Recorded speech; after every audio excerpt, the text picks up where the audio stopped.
আসসালামু আলাইকুম, সবাই কেমন আছেন ভাই? আশা করি আলহামদুলিল্লাহ সবাই ভালো আছেন। তো আজকে ছোট্ট একটা ভিডিও নিয়ে আপনাদের মাঝে আবারও চলে আসলাম। Fishing BD king.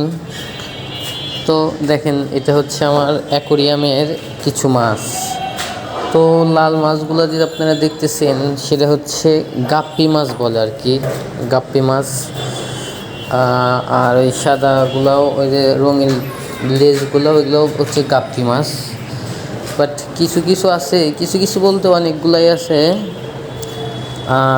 যেটা নিয়ে আজকে ভিডিওটা বানাইলাম সেটা হচ্ছে মানে এই মাছটার জন্য এই যে খাবার দিলাম, দেখেন এখন দেখা যাব নি। দাঁড়ান, ওই যে ওগুলো হচ্ছে আপনার এই কি বলে মাছটার নাম, এই রুই না, জানি কি, না রুই না, ওটা হচ্ছে আপনার সিলকাপ মাছ যেটাকে বলি আমরা, সিলকাপ মাছ। তো সিলকাপ মাছ এই যে আমি দেখাইতেছি, দেখেন এই কয়েকটা মনে হয় সিলকাপ আছে, আর হচ্ছে জাফানি মাছ যেটাকে বলে, সে জাফানি আছে কিছু, আর হচ্ছে কাতল আছে। দেখেন মানে ছোটোগুলো জাফানি মাছ, আবার কাতল আছে কিছু। তো ভাই, যেটা বলার উদ্দেশ্য সেটা হলো অ্যাকোরিয়ামের মাছ, মনে করেন যে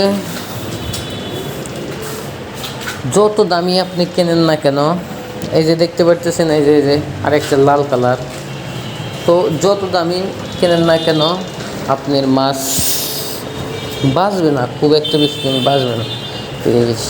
অনেক খরচা বলতে অনেক খরচা মাছগুলোর পিছনে। আপনার মেডিসিন কেনা লাগে, আবার দেখা যায় যে ওই ওষুধ পানি কেনা লাগে মাছের জন্য, আবার অনেক খরচা, তো এগুলো অনেক প্রচুর খরচা।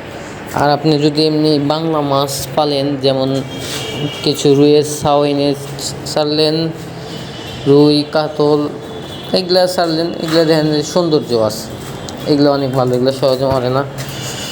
তো এই নিয়ে আমার আজকে ভিডিওটা করলাম। তো ভাই, সবাই আমার চ্যানেলটা সাবস্ক্রাইব করবেন, সাবস্ক্রাইব করে সবাই পাশে থাকবেন ইনশাল্লাহ। আসসালামু আলাইকুম।